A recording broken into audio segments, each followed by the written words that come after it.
Hi friends, welcome to Pushpa's life. இன்றைக்கி இந்த வீடியோவில் சாட்டர்டே ரொட்டீன் விலாக் தாங்க பார்க்க போகிறோம். அதுக்கு முன்னாடி நம்மளோட ஃபேமிலியில் இருக்கிற எல்லா ஃப்ரெண்ட்ஸுக்கும் ஒரு ஹாய் சொல்லிடலாங்க. புதுசாக நிறைய சப்ஸ்கிரைபர், நிறைய ஃப்ரெண்ட்ஸும் வந்திருக்கீங்க. உங்களுக்கும் ஒரு ஹாய் சொல்லிடுறேங்க. Hi Anitha sister, hi Pushpavathi sister, hi Sheela sister, hi Vijay sister, hi Priya sister. அதுக்கப்புறம் புதுசாக மாலதி அப்படிங்கிற ஒரு சிஸ்டர் கமெண்ட் பண்ணியிருந்தாங்க. என்ன அப்படின்னா, உங்கள் வீடியோஸ் எல்லாமே நல்லாயிருக்குன்னு சொல்லதோடு நிறுத்திக்காமல் அற்புதம்னு சொல்லியிருந்தீங்க. ரொம்ப நன்றி மாலதி சிஸ்டர். அதுக்கப்புறம் தேன்மொழிங்கிற சிஸ்டர் ஒரு வெட்னஸ்டே விளாக்கே சொல்லியிருந்தாங்க, எனக்கு ஒரு ஹாய் சொல்லுங்கள் அப்படின்னு சொல்லி. ஹாய் தேன்மொழி சிஸ்டர், சாரி நேற்று விளாக்லேயே உங்களோட நேம் சொல்கிறேன்னு சொல்லியிருந்தேன், மறந்துட்டேன். நேற்று இந்த கணவன் மனைவி பதிவு போட்டிருந்தேன் இல்லைங்களா, அதை பற்றியே பேசி உங்கள் எல்லாத்தையுமே நான் மறந்துட்டேன் அப்படின்னு நினைக்கிறேன். ஹாய் தேன்மொழி சிஸ்டர், எப்படி இருக்கீங்க? அதுக்கப்புறம் பார்த்திங்கன்னா, இன்னொரு சிஸ்டர் நேற்று கமெண்ட் பண்ணியிருந்தாங்க, சங்கீதா பாலா அப்படிங்கிற ஐடியிலேருந்து. சங்கீதா அப்படின்னு நினைக்கிறேன் அவங்களோட பேர். உங்களை ரொம்ப பிடிச்சிருக்கு, உங்கள் பதிவு எல்லாமே மனசுக்கு ரொம்ப நல்லா இருக்குது அப்படின்னு சொல்லியிருந்தாங்க. எனக்கும் பூஜையெல்லாம் செய்யணும் போல் இருக்குது, நானும் ட்ரை பண்ணி பார்க்குறேன் அப்படின்னு சொல்லியிருந்தாங்க. முயற்சி பண்ணுங்கள் சிஸ்டர். இதைத்தான் எதிர்பார்த்தேன். என்ன அப்படின்னா, நான் இந்த வீடியோஸ் எல்லாம் ஏன் எடுத்து போடுறேன் அப்படின்னா, எனக்கு கிடைச்ச ஒரு சந்தோஷம், மகிழ்ச்சியும் மற்றவங்களோட வாழ்க்கையிலும் மற்றவங்களுக்கும் கிடைக்கணும் அப்படிங்கிற ஒரு எண்ணத்தோடு தாங்க நானே ஸ்டார்ட் பண்ணேன். அது நீங்கள் சொல்கிற ஒவ்வொருத்தரும் சொல்லும்போது எனக்கே அவ்வளோ ஒரு மோட்டிவேஷனாக இருக்குது. நான் உங்களை மோட்டிவேட் பண்ணுறேன் அப்படின்னு சொல்லி நீங்கள் சொல்கிறீங்க. ஆனால் எனக்கு பார்த்திங்கன்னா, எனக்கே ஒரு மோட்டிவேஷனாக இருந்துச்சு.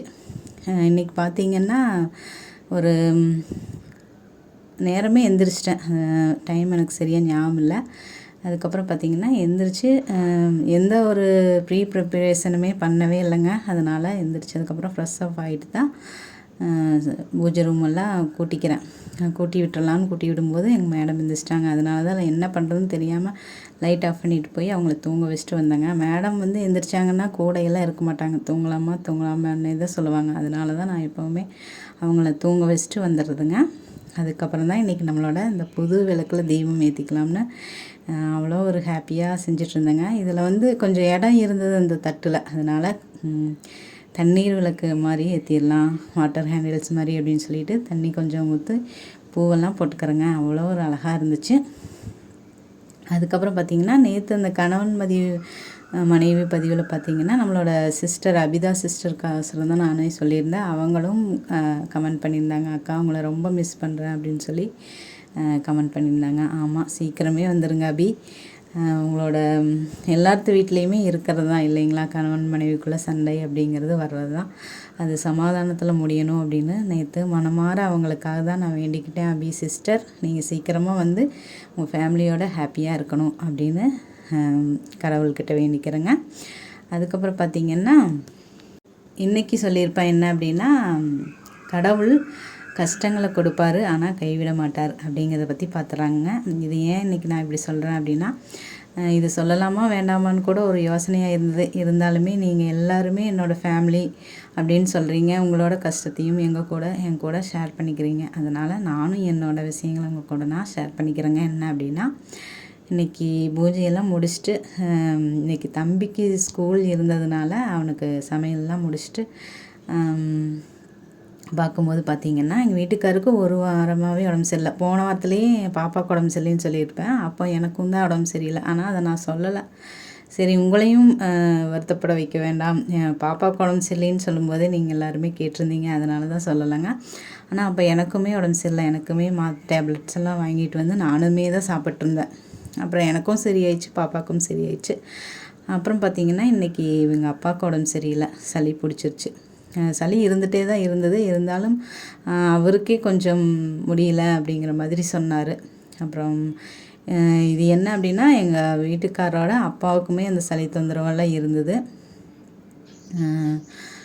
அதனால் அவர் கொஞ்சம் பயந்துட்டார். அதே மாதிரி அவருக்கும் வந்திருக்குமோ என்னமோ அப்படிங்கிற மாதிரி பயந்துருந்தார். அதனால் சரி, நம்ம போய் ஹாஸ்பிட்டலில் செக்கப் பண்ணி பார்த்துக்கலாம், எதுக்கு பயந்துட்டெல்லாம் இருக்க வேண்டாம்னு சொல்லி ஹாஸ்பிட்டல் தாங்க போயிருந்தோம். அந்த வீடியோவும் வரும், அது கூடயே நான் தான் சொல்ல போகிறேன். அங்கே பார்த்தீங்க அப்படின்னா, அம்மா சளி கொஞ்சம் இருக்குது, ஒரு நாள் இருந்துட்டு போங்க அப்படிங்கிற மாதிரி அட்மிட் பண்ணிட்டாங்க.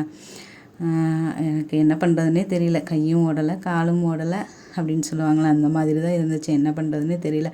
போகும்போது எங்கள் வீட்டுக்காரர் கூட ஆட்டோவில் போயிருந்தோம். அதுக்கப்புறம் பார்த்திங்கன்னா ஒரு ஜூஸ் ஒன்று வாங்கிட்டு வந்து கொடுக்க சொன்னாங்க. ஜூஸுனால் தண்ணி ஆகாரமாக கொடுங்க அப்படின்னு சொன்னாங்க. சரி பக்கத்தில் ஜூஸாவது வாங்கலான்ட்டு போகும்போது பார்த்திங்க அப்படின்னா அவர் சொல்லி தான் விட்டார். இங்கே வந்து பக்கத்தில் எதுவும் இல்லை, ஷேர் ஆட்டோ தான் போகணும்னு சொல்கிறாங்கன்னு சொன்னாருங்க. அதையும் நாங்கள் மறந்துட்டேன். நான் பாப்பாவை தூக்கிட்டு நடந்து போயிட்டே இருக்கிறேன், பக்கத்தில் ஏதாவது இருக்கும் அப்படின்னு சொல்லிட்டு பார்த்தீங்க அப்படின்னா பக்கத்தில் எந்த ஒரு கடையுமே இல்லைங்க. எனக்கே அவ்வளோ ஒரு இதாக போச்சு. நம்மளுக்கு ஏதாவது ஒன்றுன்னா அவங்க அப்படி நம்மளை பார்த்துக்கும் போது அவங்களுக்கு ஒன்றுங்கும் போது நம்மளுக்கு என்ன பண்ணுறது அப்படிங்கிறதே தெரியல. இது எல்லாத்துக்குமே இருக்கிற ஒரு இயல்பு தான். எனக்குமே அப்படி தான் இருந்துச்சு. எனக்கு என்னென்னமோ யோசனையெல்லாம் வந்துச்சு. அதுக்கப்புறம் அங்கே இருக்கிற ஒரு அண்ணா சொன்னாங்க, ஷேர் ஆட்டோவில் போங்க. நான் கேட்டுகிட்டே போயிட்டு இருந்தேன், இன்னும் எவ்வளோ தூரம்னு கேட்டு போகும்போது அவங்க சொல்லியிருந்தாங்க. எனக்கு அந்த நேரத்தில் அவர் கடல் மாதிரி தெரிஞ்சார். என்னால் நடந்து போகவே முடியல, பாப்பாவை தூக்கிட்டு போயிட்டுருந்தேன். அதுக்கப்புறம் அவர் சொன்னார், ஷேர் ஆட்டோவில் ஏற்றி விட்றேன் அப்படின்னு சொல்லி ஒரு ஷேர் ஆட்டோ பிடிச்சி ஏற்றி விட்டார்.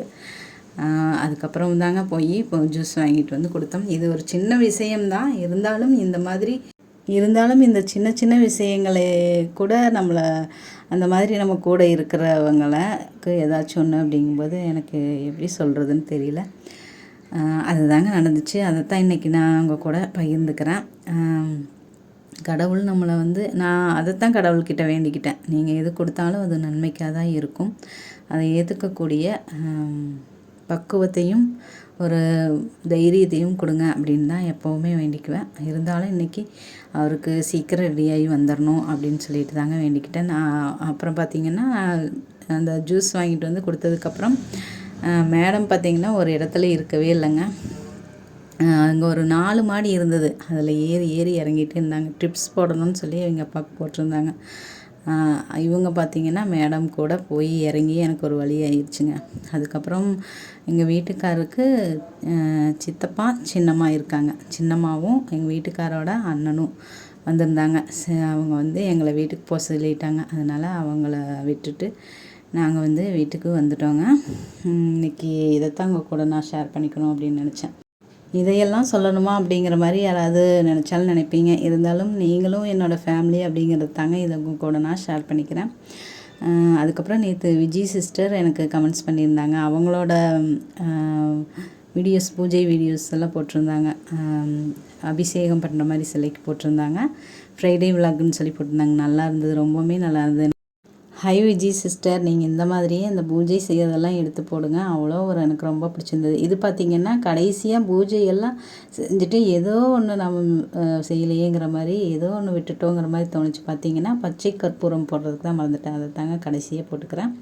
அவ்வளோ ஒரு தெய்வீக மனமாக இருந்தது அந்த பச்சை கற்பூரத்தை யூஸ் பண்ணும்போதும், அந்த எண்ணெய் செக்கு எண்ணெய் யூஸ் பண்ணும்போதும். இது பார்த்திங்கன்னா காலையில் நைட்டே எல்லாம் வாஷ் பண்ணலாம் அப்படிங்கிறதுக்காக ட்ரெஸ் எல்லாம் ஊற வச்சுருந்தாங்க. அதனால் ஒரு பக்கம் வாஷ் பண்ணுற வேலை, இன்னொரு பக்கம் சமையல் வேலை. காலிஃப்ளவர் குழம்பு தாங்க. மிளகாயெல்லாம் எதுவும் போடலைங்கிறத சொல்கிறேன். எல்லாத்துக்குமே வாயெல்லாம் புண்ணான மாதிரி இருந்தது. அதனால் இந்த வாரம் மிளகாயே இதுலேயுமே போடலைங்க. அப்படி தான் சமையல் செஞ்சிட்ருந்தோம். சமையலை தான் ரெடி பண்ணிகிட்ருக்கிறேன்.